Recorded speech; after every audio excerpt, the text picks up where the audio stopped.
My mother, Laura, pulled fish out of the sewer and made sashimi with it to eat. I saw this scene the moment I came home holding my university acceptance letter. I immediately snatched the fish and threw it away, telling them the fish had parasites and was unsafe to eat. My parents refused to listen to my explanation, and my father, Robert, slapped me across the face. "You good-for-nothing parasite. I think you just don't want us to live well. I'll beat you to death, you see." They lunged at me, punching and kicking me until I had no breath left. They beat me to death. When I opened my eyes again, I had been reincarnated to the day my mother was making the sashimi. I smiled and complimented them. "This fish looks so nutritious. You should both eat a lot, Mom and Dad." As soon as I entered the house, Laura was showing off her spoils. What a haul today.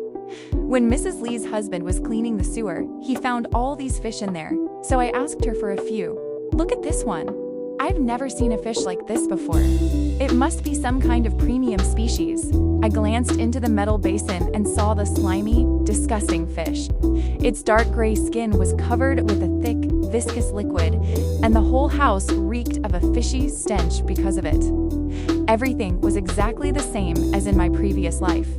In my past life, when I brought my acceptance letter home, I saw my mother serving a plate of sashimi with the unprocessed fish head sitting next to it.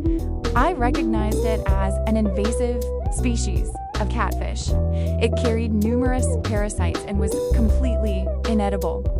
I rushed to stop them, throwing the basin and the plate of fish outside. The result was a torrent of curses and a severe beating. The more I tried to explain, the harder they hit me, using sticks, their hands, and feet, all while shouting excitedly. They grabbed the heavy ceramic ashtray from the table and smashed it violently against my head. A sudden intense pain and dizziness exploded. If they were so eager to eat fish, then let them eat their fill. I hid the university acceptance letter I had just brought back behind my back and secretly tucked it away in my room. When I came back out, my mother had already sliced the fish into thin pieces, arranged them on a plate, and set the table.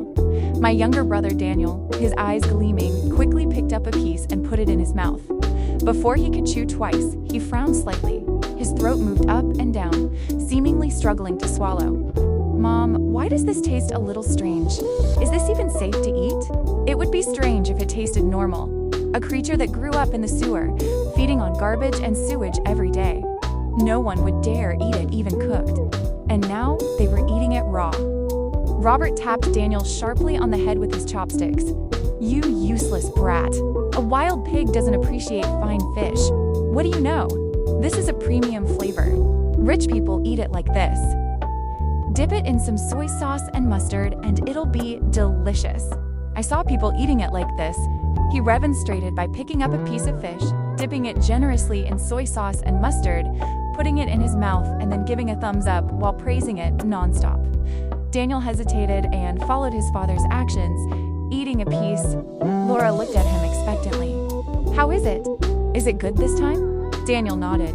I smiled coldly to myself.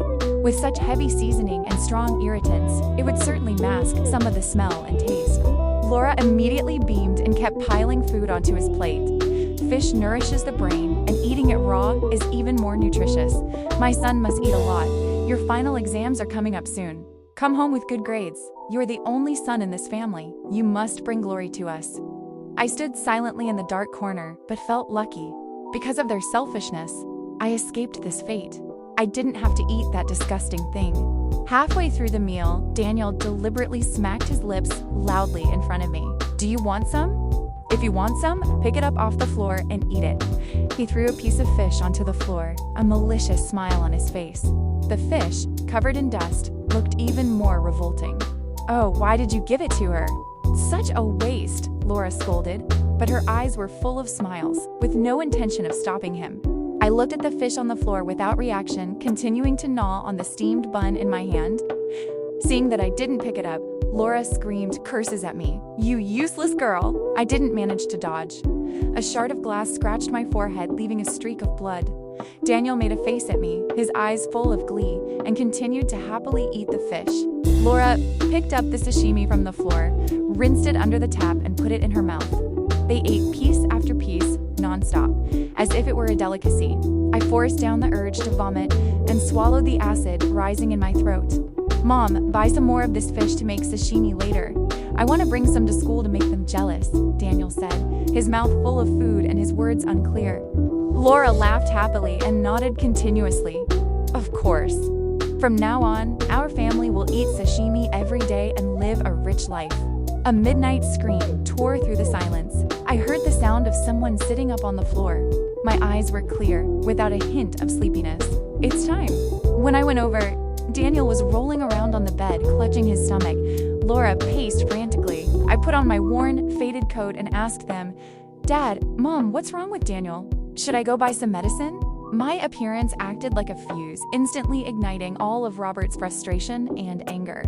He suddenly turned around, spittle flying, and cursed. Then why are you still standing there? Like a block of wood. Hurry up and go buy me medicine. He pulled out a few crumpled bills, angrily tossing them at me. Truly useless. You only know how to ask for money. The harsh insults rained down. I ignored them out of habit, picked up the money from the floor, and turned to leave. The cold midnight wind blew. The wound on my ankle throbbed.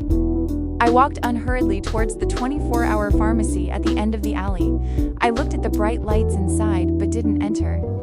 After standing in the darkness outside the door for a while, estimating the time was sufficient, I finally stepped in. Without even describing the symptoms, I bought the best painkillers. It was useless to talk anyway. Only I knew it wasn't a simple stomachache. There was no cure, only painkillers to reduce the agony. When I got home, Daniel was still whimpering and tossing on the bed, his face pale and drenched in sweat. Laura sat beside him anxiously. Robert snatched the bag of medicine, glaring at me with a fierce look. Why did you take so long? What were you doing? I answered timidly. The doctor said this kind is effective, but they only had one bottle left. He searched for a long time to find it. Laura quickly fetched water for Daniel to take the medicine I bought. She turned and asked Robert worriedly, Is there something wrong with that fish? Robert slammed the table and stood up. What nonsense are you talking about?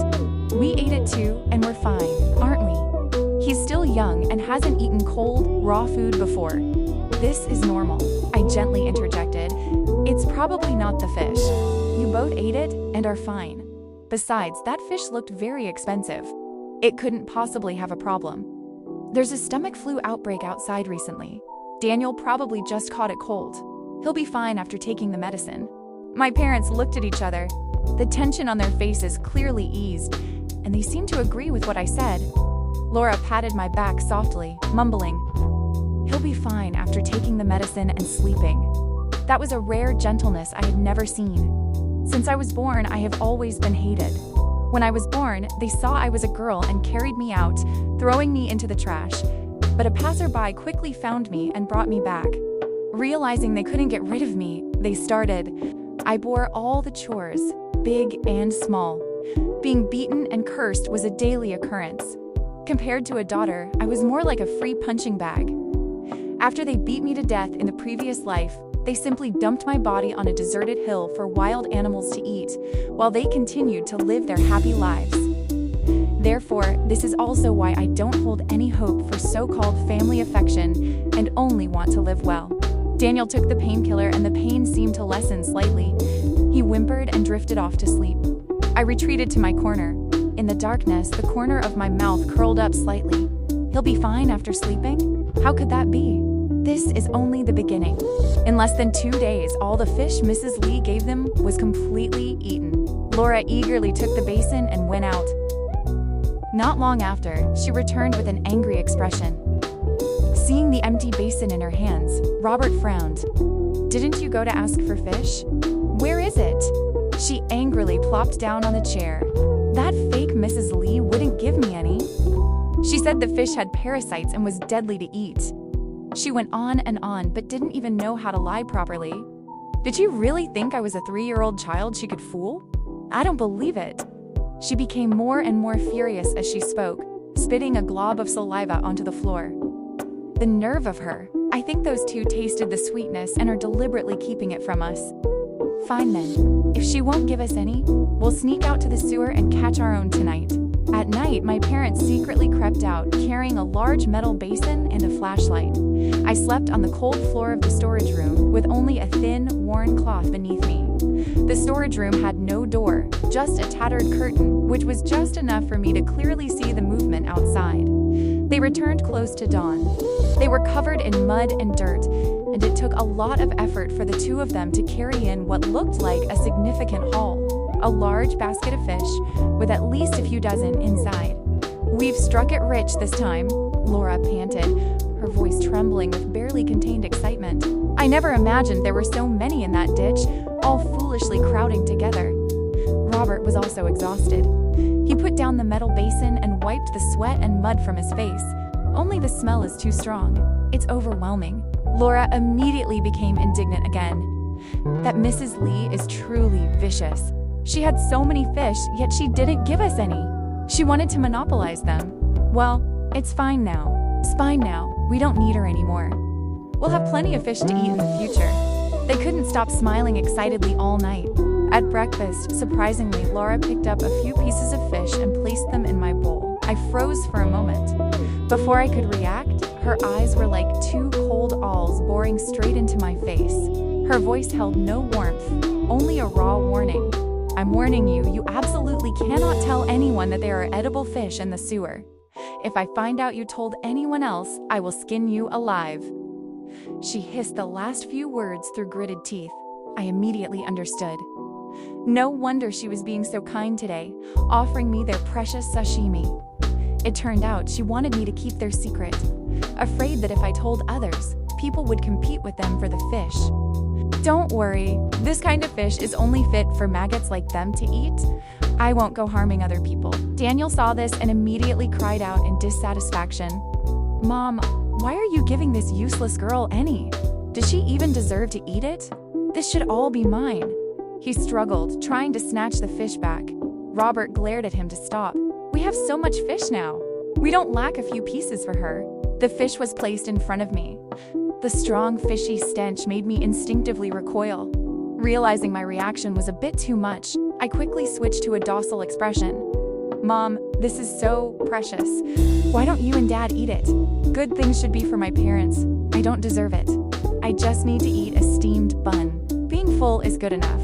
Laura turned her head to look at me, her fierce expression gradually calming, transitioning into an almost satisfied posture. "At least this is worth hearing. It wasn't a waste that I didn't throw you straight into the trash that year and let you live until now."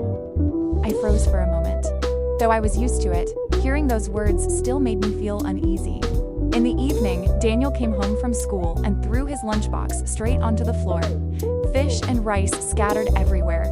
An indescribable odor, a mix of the fishy stench and a subtle sour, rotten smell, immediately spread. "Mom, what kind of monstrous thing did you pack for me?" They all said what I ate. The fish I brought was smelly and rotten, not sashimi at all. Laura was displeased, frowning. "A bunch of country bumpkins? How would they know what good stuff is?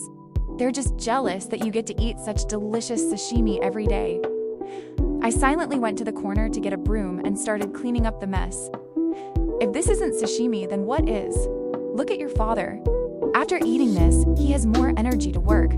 I smiled coldly to myself. Robert did indeed have more energy recently. In the past few days, the number of times he went to the bathroom had significantly increased. Sometimes I heard his hurried footsteps even in the middle of the night, but I said nothing more. Daniel was a little hesitant, half believing and half doubting as he asked, but Ken said his parents gave him sashimi, and it didn't look like this. He said he's never seen gray-white sashimi like mine. Laura's pupils contracted almost imperceptibly.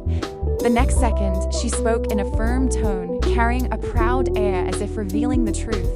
"That's all artificially farmed goods with added coloring. Eating too much isn't good for your health. Ours here is natural, a symbol of the wild, with no extra junk added." Ken's parents are just trying to fool him, using cheap, fake stuff. "Our sashimi is the real deal, a rare kind."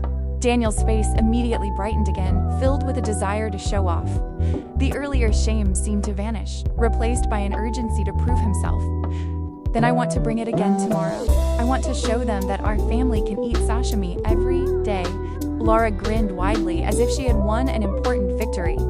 Early the next morning, she happily processed the fish in the kitchen, humming an off-key tune, deliberately slicing the fish thinly and arranging it into a flower shape in Daniel's lunchbox. Today, those kids will surely have their eyes opened. She was admiring her masterpiece when a loud noise erupted. "Open the door! Open the door right now!" A woman's roar came from outside, accompanied by knocking so forceful it nearly broke the doorframe. She was admiring her masterpiece when a loud noise erupted. "Open the door! Open the door right now!" A woman's roar came from outside, accompanied by knocking so forceful it nearly broke the doorframe. I opened the door. Before I could say anything, a woman rushed in, almost colliding with me. "You people need to give me an explanation today." Neighbors, disturbed by the noise, gathered in the hallway, peering in. "My son has been having stomach pains ever since he ate your sashimi yesterday. I took him to the hospital and they said he has a parasitic infection."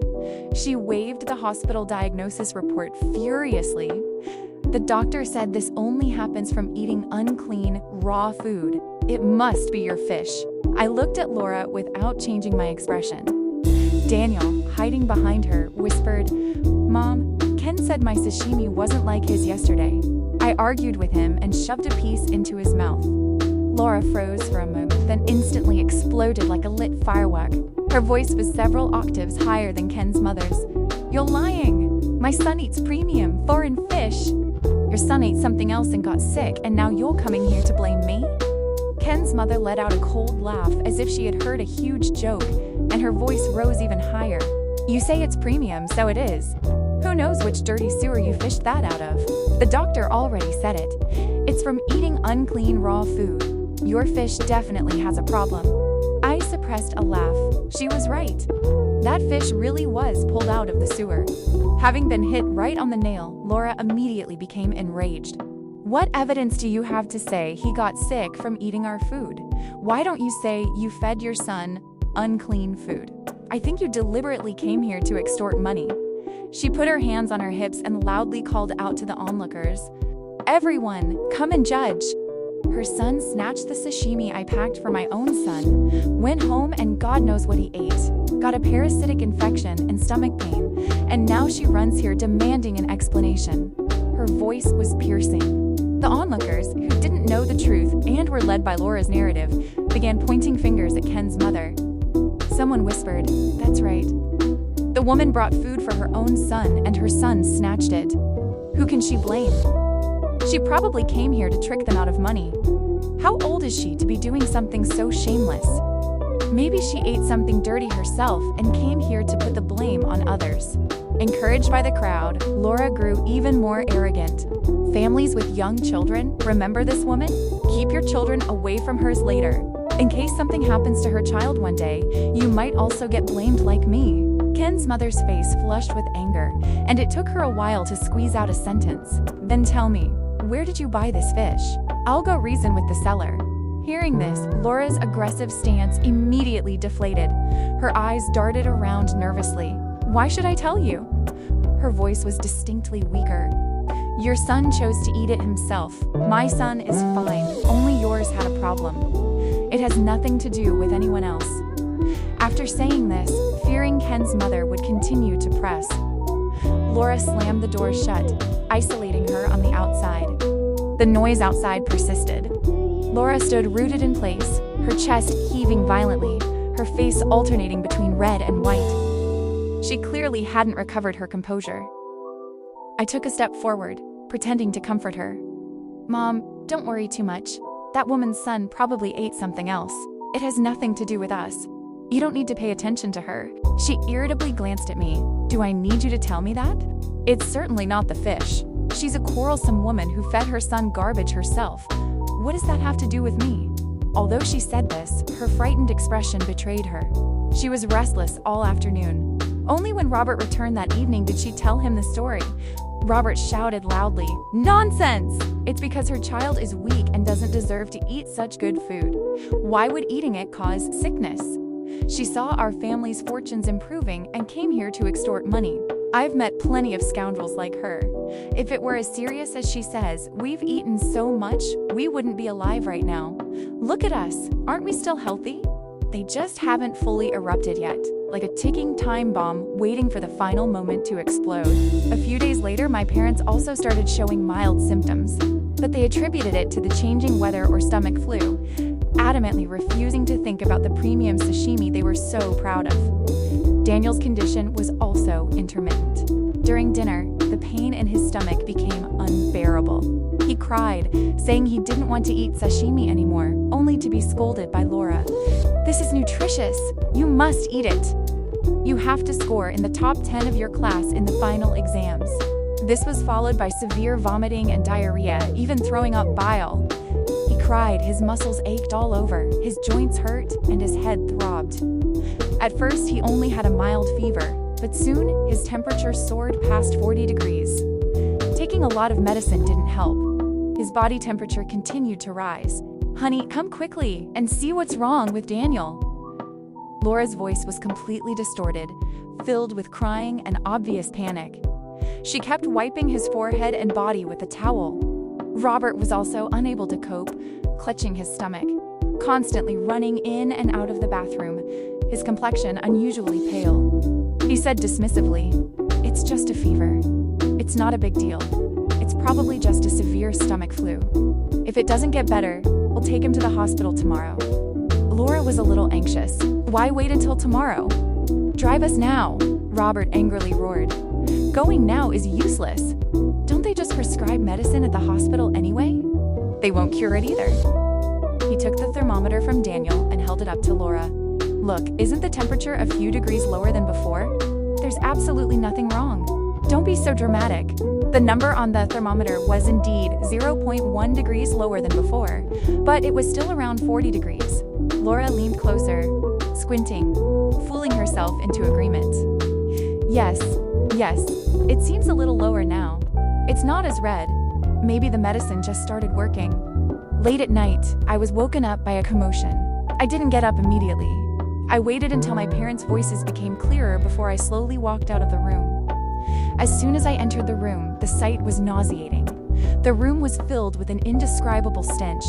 My parents lay curled up on the bed. The area around them was a mixture of vomit and waste. I watched their painful struggles emotionlessly.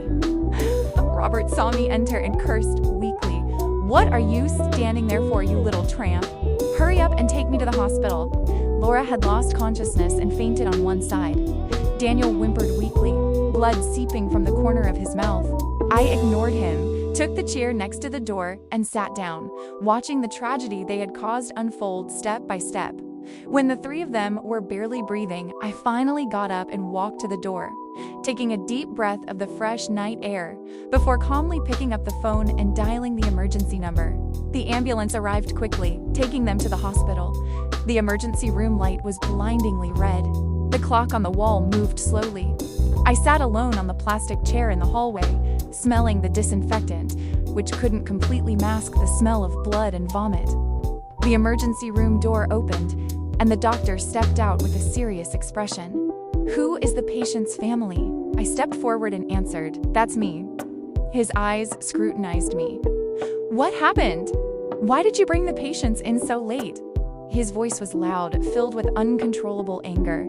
"Their organs are almost completely failing. This is definitely not ordinary food poisoning." "What exactly did they eat?" I lowered my head, my voice weak as I replied. "My parents found fish in the sewer. They had never seen it before and thought it was a high-end foreign species, so they took it and ate it as sashimi." The doctor's eyes widened in disbelief. "Catfish from the sewer? That's an invasive species covered in bacteria and parasites. And they ate it raw?" I looked up, my face stained with tears, letting a single tear fall just at the right moment. I told them that the fish couldn't be eaten and had parasites, but they didn't believe me. They even beat me and called me a jinx. I gently pulled up my sleeve to reveal the old and new bruises piled up on my arm.